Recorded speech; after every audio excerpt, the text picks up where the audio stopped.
Mirëmbrëma edhe njerë, ju kërkojmë ndjes sepse duke qenë live sigurisht mund të marrim parasysh edhe problematika të tjera teknike, megjithatë kjo nuk na e pret hovin për të festuar 29 nëntor, një festë e cila sikundër po thoja edhe në momentin e parë që u futëm live, është një ditë e cila na kujton njëkohësisht shumë emocione të dhimbshme, sepse shumë jetë kanë humbur për të pasur një liri në ditët e sotme, por nga ana tjetër edhe shumë emocion sepse pavarësisht sakrificave, pavarësisht sfidave që populli shqiptar ka kaluar, ja ku jemi sot, me një Shqipëri të lirë, me një Shqipëri ku ne mund të shfrytëzojmë çdo benefit të saj.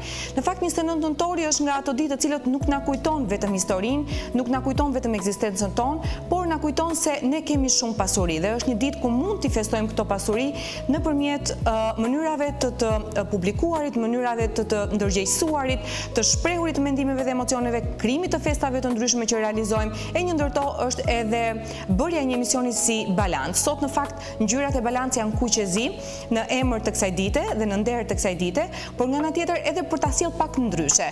Ne vërtet kemi pasuri kombëtare, sikundër mund të jenë monumente kulturore, qytete të ndryshme, por edhe kulinaria, e cila e ka ndjekur Shqipërinë brez pas brezi. Një kulinari e cila nuk na ofron vetëm traditë, por na ofron shije dhe shëndet.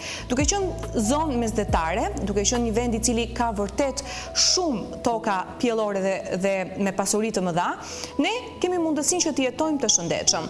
Herëherë kulinaria shqiptare është konsideruar e rëndë, shumë vaj, shumë krip, ndonjëherë kemi paragjykuar si ushqime të pashëndetshme që mund të na shtojnë në peshë, por në fakt, nëse referohemi prodhimeve të tokës shqiptare, jo vetëm që nuk shtojmë në peshë, por përkundrazi, kemi mundësinë për të jetuar të shëndetshëm. Është një bekim që jo të gjitha vendet e kanë, por ja që Shqipërinë e paskadashur Zoti dhe ka ofruar mjaftueshëm ushqime të cilat na mbushin me plot nutrient dhe patjetër na ofrojnë shëndet të mirë.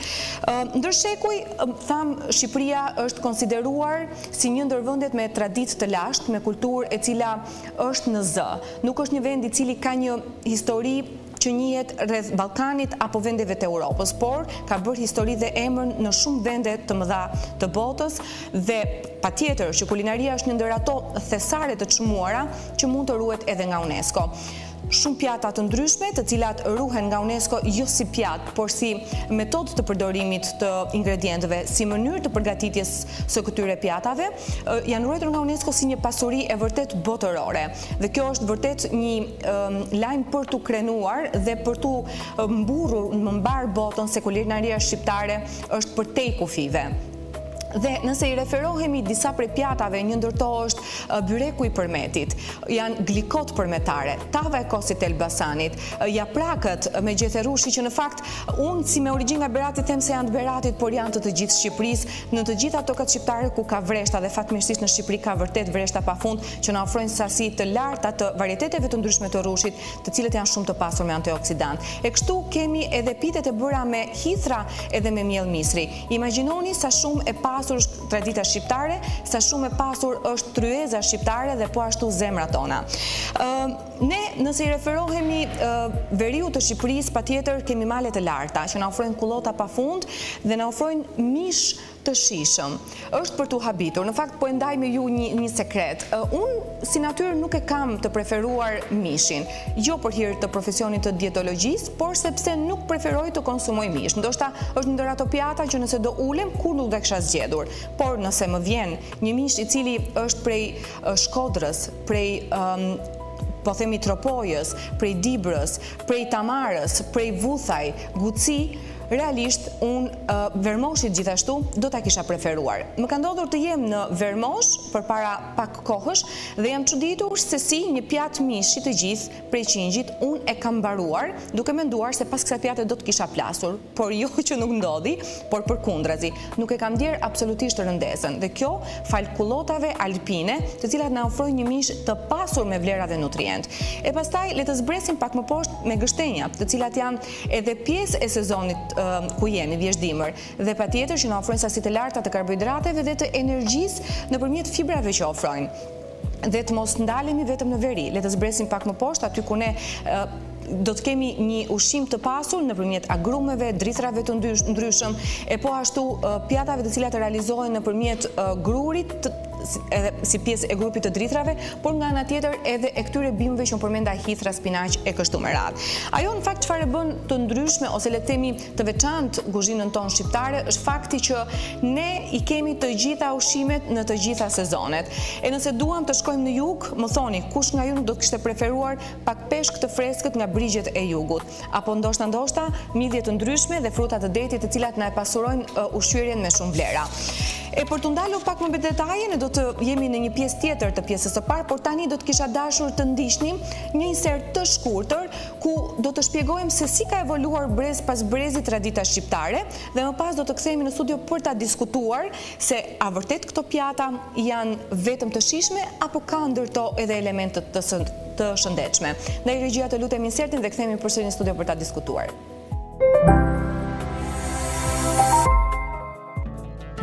Kuzhina shqiptare është një udhëtim i shijes që na çon pas në kohë, duke zbuluar rrënjë tona të lashta dhe historinë e pasur që fshihet pas çdo pjate. Nga epoka ilire e deri më sot, ajo ka ruajtur një thesar traditash të përçuar nga brezi në brez, duke na treguar jo vetëm çfarë ham, por dhe kush jemi si kom. Dhe përmendim disa prej gatimeve tradicionale që përfaqësojnë Shqipërinë. Tava e kosit, një pjatë emblem e Elbasanit, një kombinim perfekt i traditës dhe shijes, e përgatitur me mish qingji të butë të pjekur në furrë, kos të fermentuar, vezë dhe oriz, është një pjatë e cila na ofron shumë vlera në proteina, kalcium, minerale dhe fibra. Vazhdojmë me japrakët me gjethe rushi, traditë e shumë zonave në Shqipëri, të përgatitura me gjethe rushi të freskëta, të mbushura me oriz, vajulliri dhe erza, na ofrojnë sasi të larta të antioksidantëve, vitamin C dhe A. Orizi, po ashtu na ofron edhe energji të qëndrueshme nëpërmjet karbohidrateve. Vajulliri, i përdorur gjithmonë për uljen e kolesterolit, në këtë rast na ofron shijen, por edhe acide yndyrore esenciale. Byreku me hithra, një gatim tradicional i trevave tona, përfshin hithra të freskëta dhe brumë të përgatitur nga mielli integral. Nëpërmjet hithrave, ne pasurohemi me hekur, kalcium dhe magnez, të cilat na ndihmojnë forcimin e kockave dhe na rrisin energjinë. E po ashtu, nëpërmjet miellit integral, ne përfitojmë fibra për tretje të mirë dhe vitamin B12 për energji. Fërgesa me speca dhe gjizë, një pjatë e përgatitur me speca të freskëta, gjizë dhe domate, na ofron sasi të larta të antioksidantëve, si likopeni, luteina, zeaksantina e shumë vitamin C. E po ashtu, nëpërmjet gjizës, ne përfitojmë sasi të larta të proteinave e kalcium për shëndetin e kockave. Më kot themi se Shqipëria është e bekuar. Me toka të begata dhe me shumë klima në të njëjtin vend, ne kemi mundësinë që të marrim larmishmëri ushqimesh dhe shumëllojshmëri, duke përfituar po ashtu shumëllojshmëri të elementeve ushqyes. Kështu ne në fakt e reflektojmë edhe në pamjen tonë. Përgjithsisht gjithmonë shqiptarët janë konsideruar, po e përdor termin, si raca e bukur dhe e zgjuar. Dhe kjo patjetër vjen edhe prej ushqimeve. Shpesh e kemi përmendur se ushqimet kanë një rol të veçantë në lëkurën tonë, por nga ana tjetër edhe në inteligjencën tonë. Kështu që jo më kot shqiptarët janë një racë e zgjuar, kudo në botë kanë bërë emër dhe histori, dhe patjetër kjo fal edhe bekimit që kanë nga natyra për hir të ushqimeve që posedon. Në fakt e kemi ndarë hartën shqiptare sot, e kemi ndarë në krahina dhe qytete të ndryshme ashtu sikurse ajo është e paraqitur edhe gjeografikisht dhe kemi vendosur disa ushqime tipike të secilës zonë. Kështu që regjia të më ndihmoj për ta vendosur hartën tonë të bërë me ngjyra, me fruta dhe perime, duke i analizuar njëra pas tjetrës.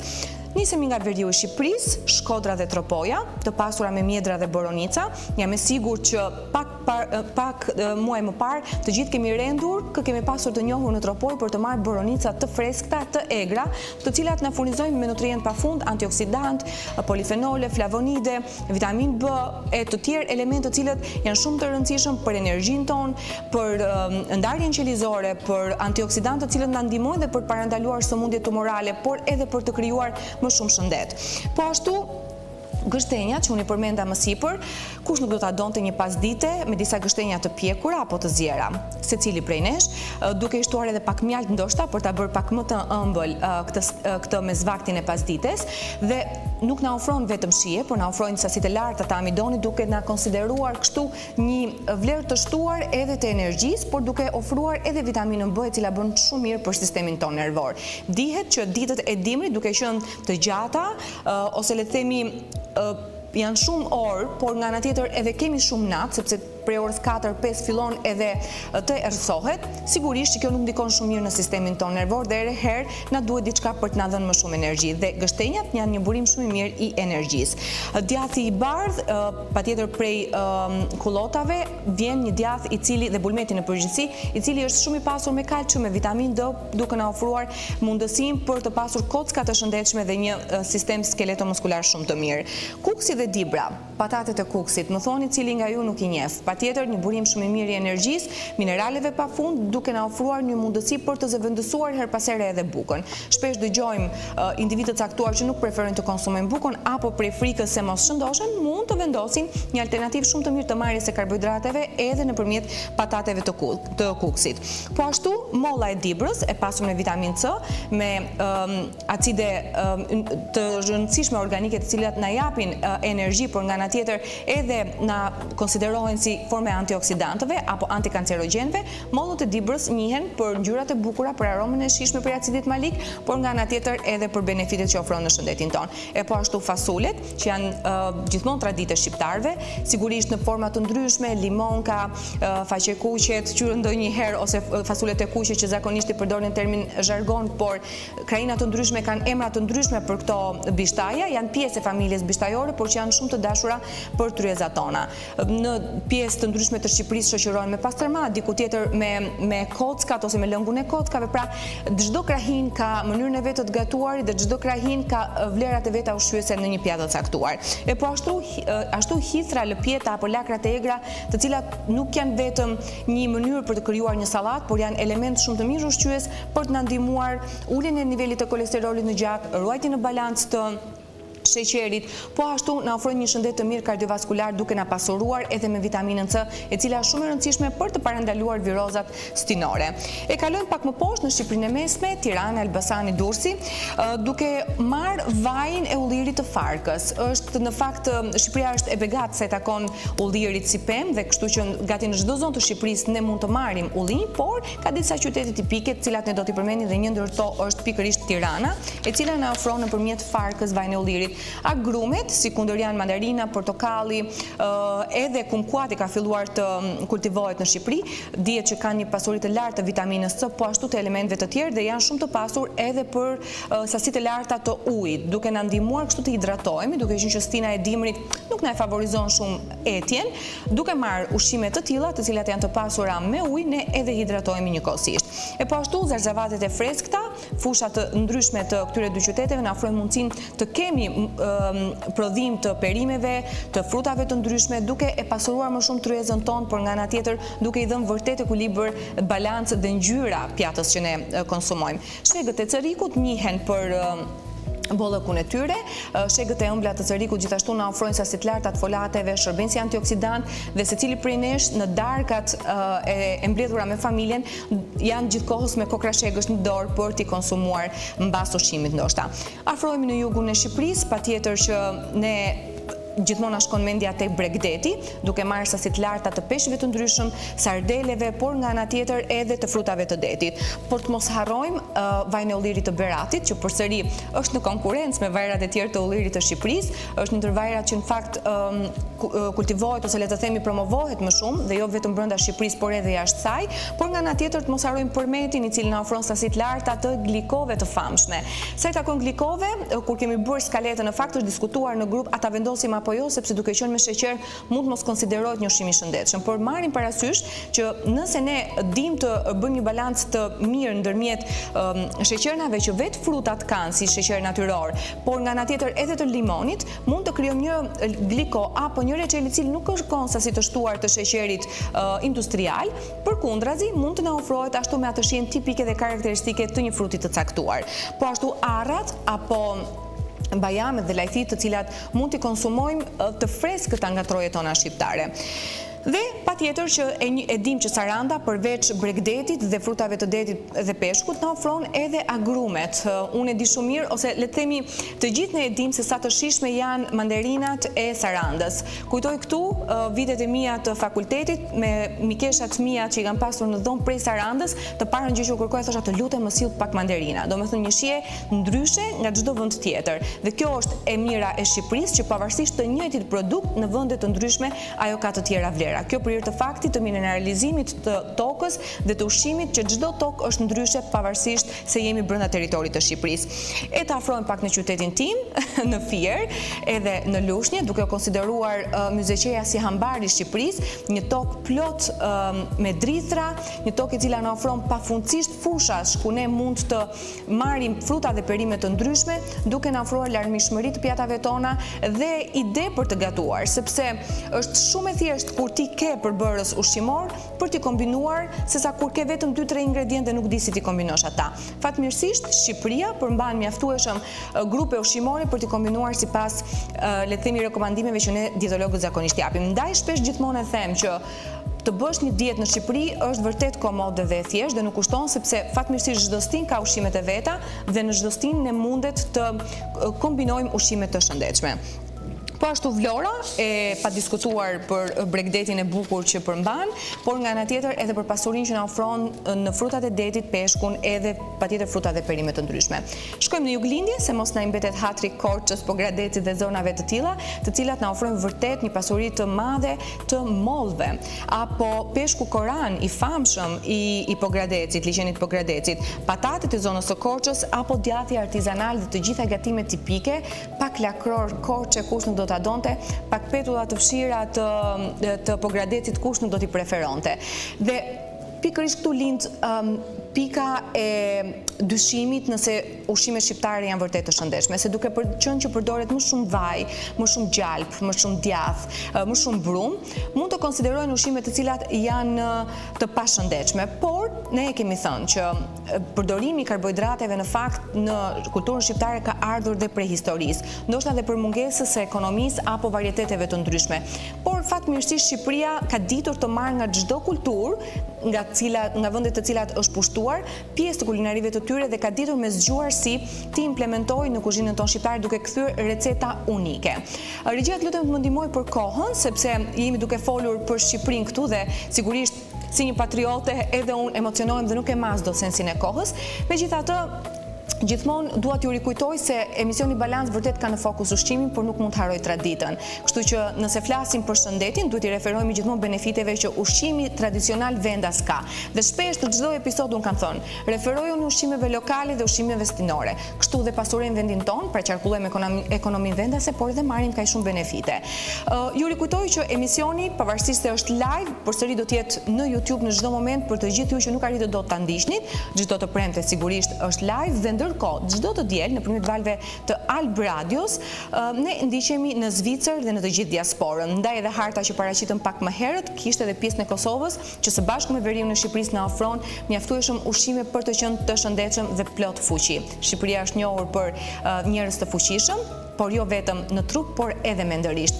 Ne folëm për traditën shqiptare dhe sigurisht që jemi vend i pasur dhe duhet patjetër ta kalojmë brez pas brezi këtë pasuri, por nga ana tjetër asnjëherë nuk është keq nëse i vendosim një prekje moderne ushqimeve tona. Patjetër duke ruajtur ato që quhet autentike. Nëse ne vendosim disa ushqime të cilat ose i zëvendësojmë disa ushqime të cilat i kemi përdorur më herët, por kemi kuptuar që ndoshta nuk janë katërcipërisht të shëndetshme, mund të bëjmë një ushqim i cili e ruan traditën, e ruan shijen, por nga ana tjetër sjell pak modernizim, le ta quajmë kështu.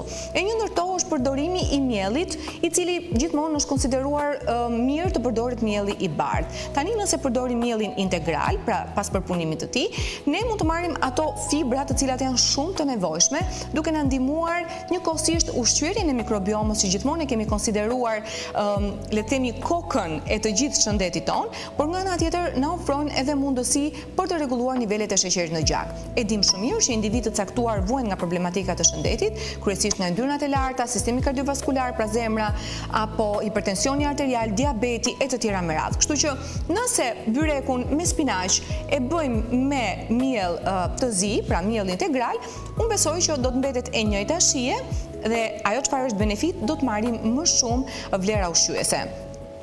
Kosi. Gjithmonë kemi menduar që ai kosi i trash me atë ngjyrën e verdhë sipër të ajkës së qumshtit është më i miri. Mund të ketë shije ndoshta pak më të mirë, por nëse i referohemi problematikave të sipërpërmendura, do të kisha preferuar që ajo ajka e qumshtit të hiqej dhe të mos hidhej absolutisht, por të kthehej në gjalp. Ne gjithmonë e kemi konsideruar gjalpin, kur themi ne përgjithsisht popullata, si një ndër ushqimet e dëmshme. Por të mos harrojmë, nëse ne dim të ruajmë masën, asnjë ushqim nuk është i dëmshëm. E aq më pak gjalpi, i cili është një burim shumë i mirë i omegave dhe nga ana tjetër i vitaminës D, që është një ndër vitaminat që pak gjendet tek ushqimi, pra gati 10% e saj. Pyetjet kanë filluar, por unë do duhet ta përshpejtoj pak të informacion që kam për të dhënë. E kështu, zakonisht zona të ndryshme për hir edhe të dimrit të acartë apo të egër përdorin zakonisht dhjamin. Por ky i fundit është i dëmshëm nëse përdoret në sasi ekstreme, sepse mund të veshë e në tona të gjakut, duke shkaktuar arteriosklerozën dhe duke na çuar në hemorragji cerebrale, ishemi apo probleme të tjera shëndetësore, të cilat ndonjëherë nuk janë të kthyeshme, përkundrazi mund të marrin edhe jetë. Kështu vaji i ullirit, ne përmendëm vende pafund në Shqipëri që prodhojnë ulli dhe vaj ulliri, madje me varietete të ndryshme, duke marrë kështu acidin linoleik, i cili është shumë i mirë për shëndetin kardiovaskular, duke ndihmuar rritjen e nivelit të kolesterolit të mirë dhe duke ulur atë të kolesterolit të keq. Mishrat, sigurisht që janë një ide mirë për të konsumuar, asnjëherë nuk duhen refuzuar ose le të themi eliminuar totalisht nga dieta ushqimore, por duhet rregulluar porcioni i tij dhe frekuenca gjatë muajit. Reduktimi i kripës, Shqipëria është shumë e pasur me erza pafund ka në malet shqiptare, në fusha, kështu që është shumë mirë që ta eliminojmë sasinë e kripës ose të mos e teprojmë atë me më shumë se sa 5 gram në ditë, në mënyrë që të përdorim erza dhe të rregullojmë shijen e ushqimeve, por nga ana tjetër përthithim më shumë minerale dhe vitamina kështu. Përdorimi i produkteve të fermentuara, pavarësisht se në një sezon të caktuar ne mund të mos e kemi një ushqim, por nëpërmjet ruajtjes gjatë procesit të fermentimit apo të zgjedhjes në avuj e të tjera me radhë, ne mund të ruajmë ushqime edhe jashtë sezonit. Përdorimi i frutave dhe perimeve, kryesisht në tharje ose i perimeve nëpërmjet furrës dhe vendosjes në qese vakumi për t'i pasur në një stin tjetër, është përsëri një ide e mirë për të ushqyer shëndetshëm edhe jashtë një sezoni të caktuar. Përdorimi i mjaltit, që patjetër ne e marrim në tropoj apo në vende të ndryshme të Shqipërisë, mund të zëvendësoj sheqerin e shtuar në ëmbëlsira.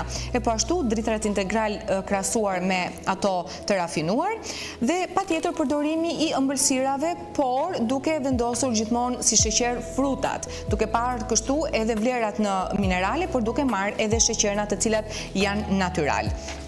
Dhe duke vendosur edhe frutat arrore. Okej, regjia, tani vendosemi tek pyetjet të cilat kanë ardhur dhe pyetja e parë është wow, sa shumë pyetje. Cilat nga disa gatime shqiptare janë më të shëndetshme dhe pse? Ne në fakt i përmendëm disa nga gatimet shqiptare, madje përmendëm edhe mënyrën se si mund t'i zvendçojnë ato për t'i bërë të shëndetshme. Nëse i vendosur vonë në YouTube, të sugjeroj ta rishosh edhe një mënyrë që t'i japim hapësirë pyetjeve të cilat nuk kanë marrë përgjigje. Frigoriferi si ndikon në ruajtjen e vlerave ushqimore tek perimet apo zarzavatet, pasi kemi dëgjuar se nëse i vendosim në frigorifer ato humbasin vlerat. Pyetje shumë e bukur dhe interesante, unë gjithmonë e përmend se është një mënyrë shumë e mirë për të ruajtur frutat dhe perimet, por kiet parasysh që çdo frut apo perim ka një kohë të caktuar të qëndrimit në ngrirje. Kjo jo sepse ato prishen apo nuk konsumohen më, por sepse humbasin disa prej vlerave. Zakonisht vitamina C është ajo e cila nuk duron temperatura ekstreme dhe në temperatura -grad ajo denatyrohet, pra nuk është më në ato ushqim, por duhet të kuptojmë që vitamina C është në shumë ushqime të tjera. Fatmirësisht ndodhet në agrume, ndodhet në perimet gjete gjelbërta, ndodhet në shumë ushqime të tjera dhe mund ta zëvendësojmë lehtë. Megjithatë, por çdo ushqim ka një kohë të caktuar të qëndrimit në frigorifer, duke marrë parasysh dhe frutat, dhe perimet, dhe vezët, dhe peshkun, dhe mishin. Megjithatë, kjo është një ide shumë e mirë për të bërë një episod enkas për këtë temë. Është mirë që çdo mëngjes të kemi përshesh me kos me bukë misri. Në fakt, përshesh me kos me bukë misri më pëlqen ta ha në darkë, ato ditët kur mund të kem po themi abuzuar pak gjatë ditës, por nuk është ide e keqe për ta patur edhe në mëngjes. Në fakt mëngjesi është vërtet një vakt shumë i rëndësishëm dhe kryesor, por e mira është që të alternohen ushqimet e mëngjesit, sepse trupi ka nevojë të marrë sa më shumë vlera nga ushqime të ndryshme, ndaj çdo mëngjes është mirë të jetë ndryshe, duke na furnizuar dhe me energji, por edhe me nutrient. Keni parasysh që mëngjesi duhet shoqëruar edhe me fruta arrore dhe fruta stinore në mënyrë që të kemi mundësi të largojmë radikalet e lirë. Përshëndetje, frutat e malit sa ndikojnë në uljen e insulin rezistencës për adoleshent.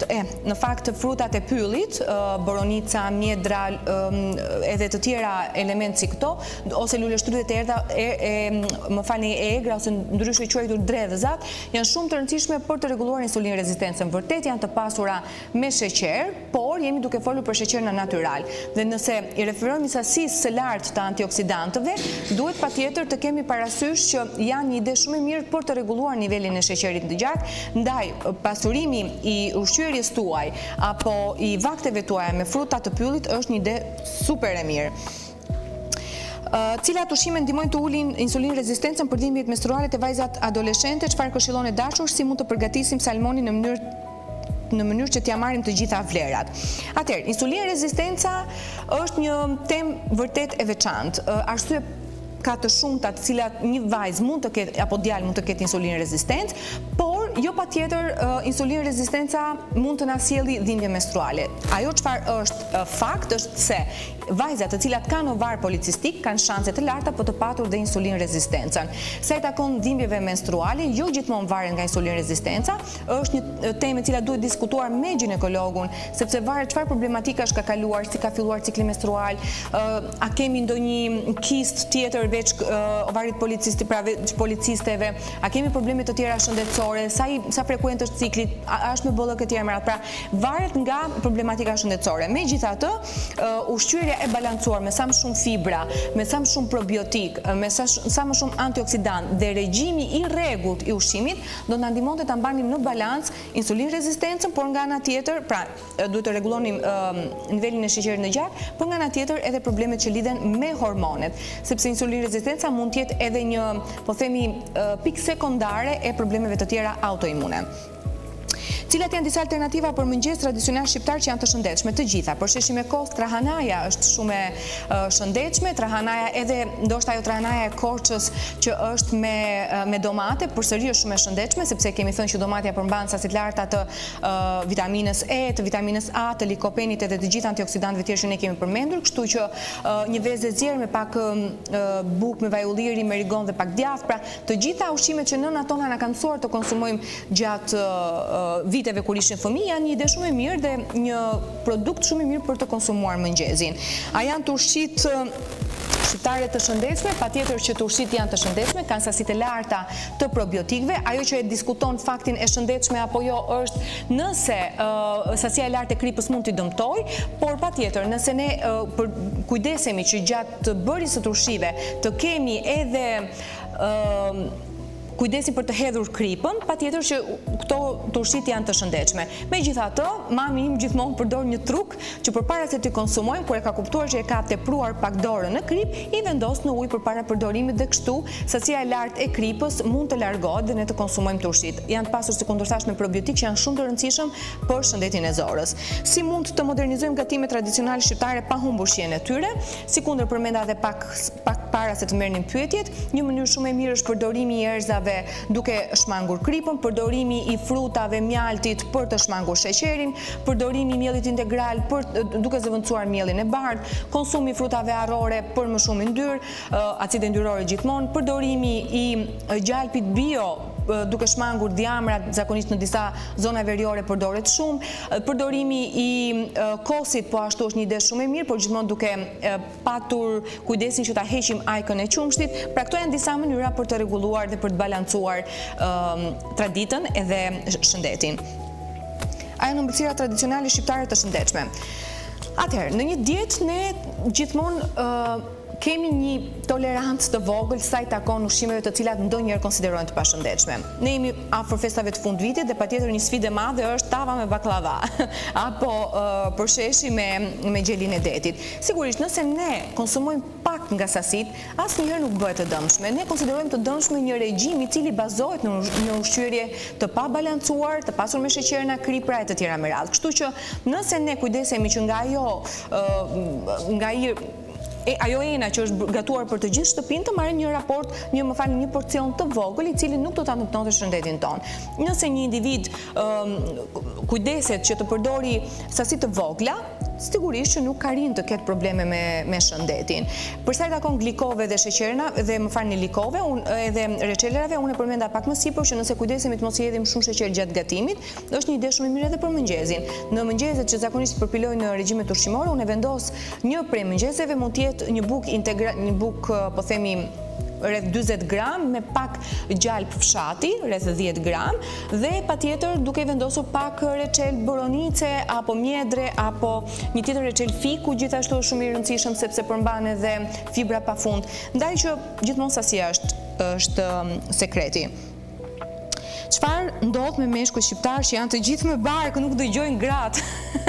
Nuk dëgjojnë gratë kur thon shko te dietologu, është një ndër fenomenet në fakt të çuditshme, sigurisht që struktura moll e antropometrisë i takon meshkujve dhe përgjithsisht meshkujt vendosin bark, por janë edhe gjinia e cila nuk kujdeset fare për shëndetin, nuk kujdeset fare për ushqyerje. Madje nga eksperjenca më ka ndodhur të dëgjoj, Yrida, nëse doktori nuk do të më kishte thënë për të ardhur për dietë, barku im tashmë do ishte duke fshirë rrugët. Pra, ideja e estetikës apo frika për shëndetin tek meshkujt është pak më ulët, edhe pse në fakt themi drejtën, ndërgjegjësimi është më i lartë. Kështu që nuk është keq të kujdesemi për shëndetin, burr apo grua kemi thënë gjithmonë, shëndeti është njësoj yll. Shega lejohet çdo ditë për fëmijë, patjetër që lejohet. Shega nuk lejohet vetëm tek individët të cilët janë duke kryer kimioterapi, dhe kjo për disa arsye të caktuara që kështu është vendosur të mos përdorë për të disa substancave që mund të interferojnë në terapitë që këto persona mund të bëjnë. Megjithatë, kjo nuk është kategorike. Në individ të caktuar, mjeku e referon vetë rastin dhe faktin që shega të mos përdoret gjatë asaj periudhe, në varësi të elementeve që përdoren gjatë kimioterapisë apo situatës së pacientit, apo ndoshta përdorimit të medikamenteve të caktuara që nëpërmjet elementeve bioaktiv të shegës mund të interferojnë. Cilat janë gatimet tradicionale shqiptare që përmbajnë sasi më të larta të probiotikëve? Kemi oshafin ose kumbullat e thata që i përdorim si mezvakte, kemi patjetër turshit, kemi kosin, kefiri po ashtu, trahanaja po ashtu, janë elemente të cilët përmbajnë sasi të konsiderueshme të probiotikëve. Si ndihmojnë gatimet tradicionale shqiptare në menaxhimin e peshës? Nëse dim t'i përdorim ashtu siç duhet, Shqipëria thash është zonë mesdhetare, është shumë e mundur që të realizojmë dietën mesdhetare dhe dietën dash që konsiderohet përsëri e shëndetshme, ndaj që nëse dëgjojmë shpesh këshillat e duhura duke mos shmangur grupe ushqimore nga dieta jonë për të mos e bërë atë të njëanshme apo dietë eliminimi, ne patjetër që nëpërmjet ushqimeve shqiptare të mund të realizojmë një regjim i cili është i balancuar dhe i shëndetshëm dhe që mund të menaxhojë peshën. Atëherë, pyetje tjera sot kemi, cilat janë produkte tradicionale shqiptare që ndihmojnë në forcimin e imunitetit? Të gjitha janë ushqime të cilat forcojnë imunitetin, duke filluar nga bishtaja, duke filluar nga peshqit, duke marrë parasysh frutat dhe perimet e shumta. Të gjitha ushqimet shqiptare ndihmojnë në forcimin e imunitetit. Nuk është ushqimi që forcon imunitetin, është regjimi ushqimor që ndihmon forcimin e imunitetit dhe rregullimin e shëndetit në tërësi. Turshit shqiptare, kemi pyetur shumë për këtë, cilat janë disa nga përbërësit shqiptarë që ndihmojnë në uljen e kolesterolit. Vaji ullirit është i pari që konsiderohet i tillë, peshqit, sardelet, açuget, peshqit e vegjël përsëri përmbajnë sasi të larta të omega-3 që ndihmojnë në rregullimin e nivelit të kolesterolit në gjak dhe po ashtu të gjithë sistemit të qarkullimit të zemrës. A përdoret kombucha tek të sëmurët me diabet? Patjetër që po, të sëmurët me diabet kanë një disbalancë të mikrobiomës intestinale, pra të atyre baktereve të rëndësishme për sistemin imunitar dhe patjetër për të gjithë menaxhimin e situatës në shëndet. Ndaj kombucha është një tjetër ferment shumë i rëndësishëm, është një ferment që unë e kam përmendur shumë herë si një ndër elementet më të rëndësishëm të regjimit tim ditor, kështu që një ferment i çajit të zi apo jeshil, që kur përmendim këto dy çajra, ne patjetër kemi përmendur shëndetin, menaxhimin e peshës, rregullimin e kolesterolit, nivelin e sheqerit në gjak dhe rregullimin e mikrobiotës që thash tek diabetikët është shumë e rëndësishme. Keni parasysh që diabetikët përsojnë shpesh kandida ose myk dhe marrja e kombuçës është një ide shumë e mirë për ta eliminuar apo për ta frenuar mbi prodhimin e mykut në zor. Sa i lehtë është të gabosh mes gjithë këtyre produkteve që na ofron vendi dhe ta teprojmë? Tani, në fakt, për ta tepruar e teprojmë një çik, por duke ditur që e teprojmë, mendoj që e kemi gjetur atë çelsin. Mjafton të mos e teprojmë. Duke qenë që tundimi është i madh për hir të shijes që ofrojnë ushqimet shqiptare, mund të ndodhi që ne ta teprojmë. Por duke dëgjuar shpesh specialistët, duke kuptuar cilat janë ushqimet vërtet të duhura për shëndetin ton, atëherë ne e dim çfarë duhet heqim, çfarë duhet të shtojmë dhe si mund të zëvendësojmë ushqimet e mira me ato të pashëndetshmet. Uji me limon lejohet të pihet shumë gjatë shtatzanisë.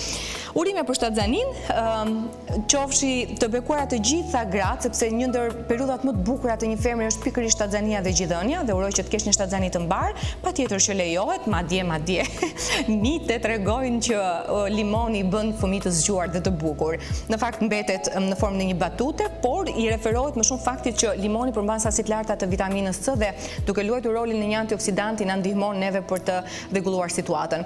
Në disa raste, sepse e kuptoj pse mund ma kesh bërë pyetje, mund të kesh dëgjuar që uji me limon krijon probleme në sistemin renal, mbi dozimi me vitaminë C mund të na krijojë kalcifikime dhe kjo ndoshta është ajo arsye pse ti më pyet, por nëse ti e përdor limonin në një sallatë, ndoshta në një moment caktuar kur stomaku nuk është mirë sepse kemi dhe ato nauzet e shtatzanisë apo sëmundja e mëngjesit siç quhet, mund ta përdorim pak ujë me limon, por mund të zëvendësojmë herëherë dhe ujin me ginger, i cili përsëri na ndihmon për të rregulluar situatën. Kështu që pa merak nëse nuk kalojmë sasinë.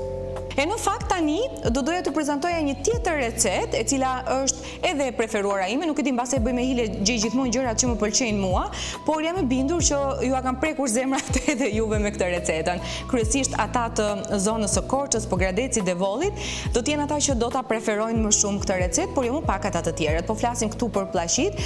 Un kam mikeshën time të dashur, Albana Dulellari, partnere e imja në shumë bashkëpunime në Perfect Food e po ashtu në shumë emisione të tjera televizive që bëjmë, sot më është bashkuar në balancë, se s'kishte si të mungon të ndryshe, për hir të eksperiencës së gjatë që ajo ka, për hir të stilit ndryshe që Albana Dulellari ka sjell në kulinarinë shqiptare, në restorantin e vet Bosco, Tok dhe Det, kush nuk ka shkuar direkt nesër të shkoj atje, për të besuar fjalët që unë them. Ne gjithmonë themi provo dhe beso, e kështu është edhe Bosco. Shkojmë në Bosco tashmë nëpërmjet regjisë, shohim një recet interesante, tradicionale shqiptare, alla Albana, dhe kthehemi në studio për ta diskutuar.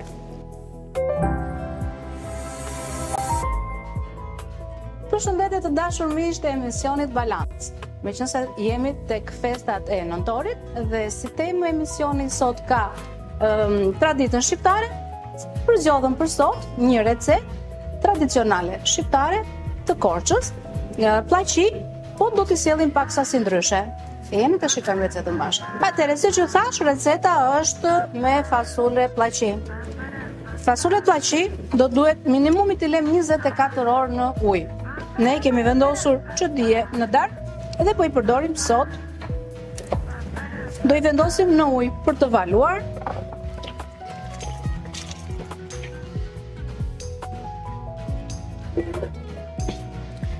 Edhe paralelisht në momentin që këto po zjen, do duan goxha të zjen sepse fasulja zjen me vonesë edhe e vogla, po edhe pllaqia është fasule e madhe, do një kohë të gjatë. Do fillojmë me përgatitjen e gjellës që do bëjmë. Atëherë do fillojmë me përgatitjen e gjellës, pasi do t'i vendosim bashkë me fasulet në furrë për t'i pjekur më vonë. Tu kemi qep, do e presim jo shumë imët, do ka ordisim qepën urdhrën.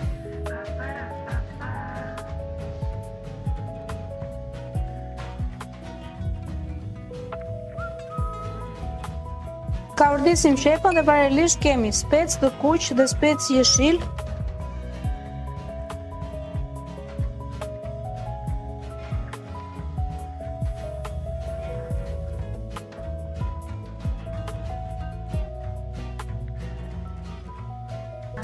Tu kemi erza si dapin të freskët, tu kemi trumës, mund të përdorim edhe rigonin e freskët, gjithashtu do shtojmë salcë domate, dhe t'jesh në Korçë, dhe mos të përdorësh të fasule spec djegës, nuk bën baki. Kështu që kemi dhe spec çili djegës. Do i lëm që këto të zjenjë dhe të bëhet gati qepa, speci, të bëhet një gjellë. Pasi kemi përgatitur gjellën dhe është gati, fasulet pllaqi i kemi të zjera, do i bëjmë të gjitha bashkë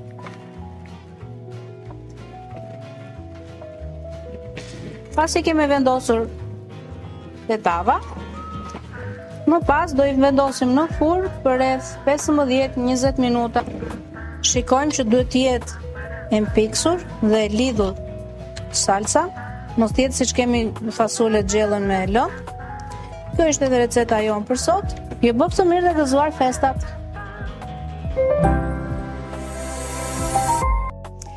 Faleminderit Bre Lalkë për këtë recetë të këndshme dhe të shijshme. E di që ke ndjell shumë ide tek disa zonja, sepse ndonjëherë kemi ushqime të cilat nuk na shkon mendja t'i gatuajmë, po kur i shohim themi, "Oh, pas kemi kohë, nesër do ta gatuaj." Kështu që nesër për darkë, se sot s'keni kohë, nga që duhet vendosni pllaqit në ujë për t'u bimyer ashtu siç Albana na shpjegoi, nesër për darkë keni të siguruar që do të keni pllaqi në furrë.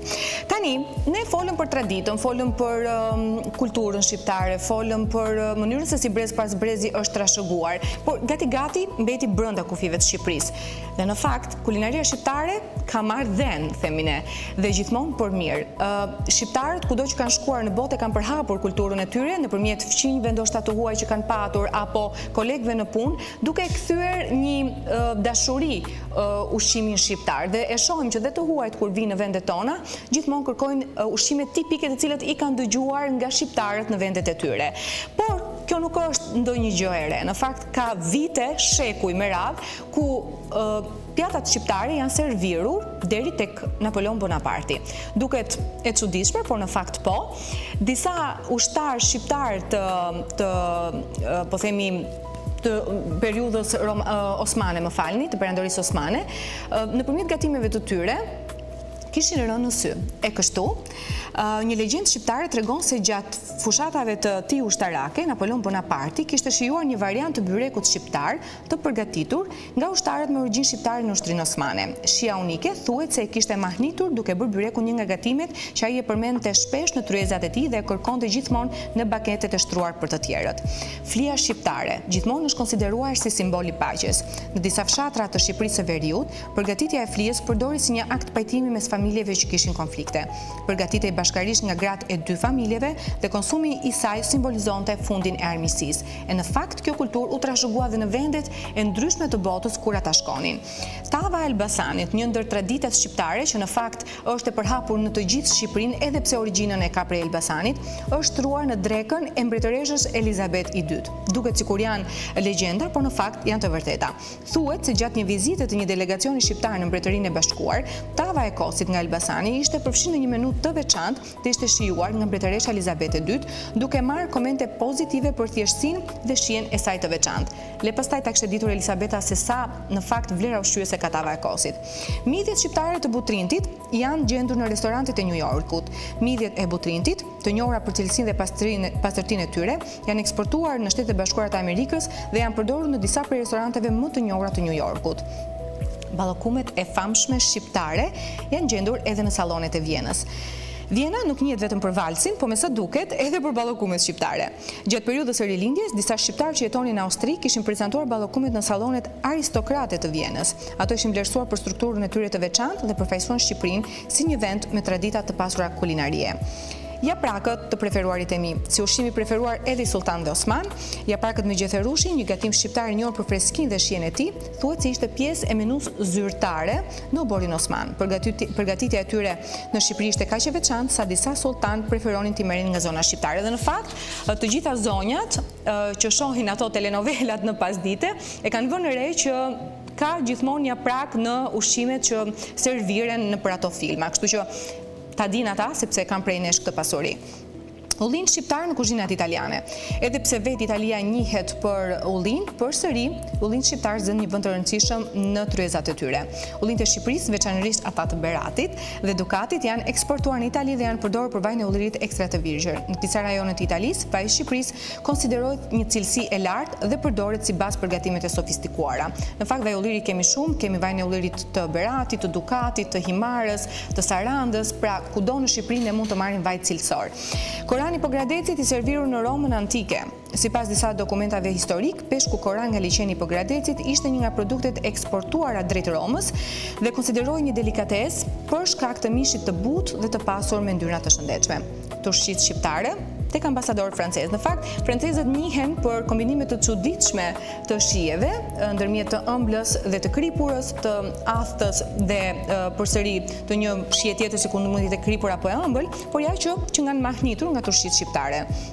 Gjatë viteve të para të pavarësisë shqiptare, turshit të bëra me speca dhe lakra u prezantuan për ambasadorët francezë në Tiranë, të cilët i përshkruan si një kombinim i pazakont, por shumë i shijshëm. Kështu pra, i kemi thyer kufit me kohë, edhe me kulinari, edhe me tradit, me histori, patjetër edhe me shumë mençuri. Ne e dim që shumë sipërmarrës të njohur në botë janë shqiptar, shumë aktorë të famshëm në botë janë shqiptar, shumë këngëtar të famshëm në botë janë me origjinë shqiptare dhe kemi të drejtën të ndihemi krenar. Kështu, duke folur për Shqipërinë, sigurisht në çdo shkronjë të saj, në çdo centimetër katror të saj, ne gjejmë traditë dhe gjejmë patjetër krenari. Por çfarë ndodh? Ndodh që kur jemi jashtë datës 28 dhe 29, disi dhe i harrojmë. Shpesh shqiptarët nuk e kanë dashurinë me njëri tjetrin dhe këtu më vjen të citoj një shprehje të dëgjuar të Adzef Plumbit ku thot shqiptarit i vjen e keqja nga shqiptari, nga vetveti. Pra nuk po përdor dialektin sepse duke mos e njohur mirë nuk dua as edhe ta gaboj. Çfarë do të thotë? Ndonjëherë harrojmë se ne mund të jemi mirë vetëm nëse jemi bashkë, mund të jemi mirë vetëm nëse ndihmojmë, mund të jemi mirë vetëm nëse kontribuojmë. Si ky emision, ndoshta diçka fare bazike, ndoshta edhe një pretendimi imi apo një sfidë me veten. A e bëra dot vetëm? Sigurisht që jo. Që unë të jem aty me këtë lloj cilësie, apo me këtë skalet, me këtë informacion, me këtë grafik, nuk mund ta kisha bërë vetëm. Një individ nuk mund t'i di të gjitha, ndaj krijon ekipe dhe grupe. Dhe kështu dalin gjërat e bukura. Dhe kështu ne pasurojmë veten tonë me më shumë dashuri, duke e transmetuar brez pas brezi. Gjithçka ka nevojë për dashuri, edhe kulinaria, edhe gatimi. Sa herë na ka ndodhur ne andisave që kur jemi mirë dhe nuk i kemi dhënë dashuri ushqimit, kuptohet, nuk do kemi harruar gjithmonë diçka derisa e kuptojmë që nuk ka dalë i shijshëm. Dhe gjithmonë themi, po nuk isha në Terezi sot. Imagjinoni çfarë ndodh në një rreth shoqëror, në një ambient pune. Imagjinoni çfarë ndodh më tej se sa kaq në qytete të ndryshme. Ndaj, ju lutem, duajeni veten, po aq edhe vëllain.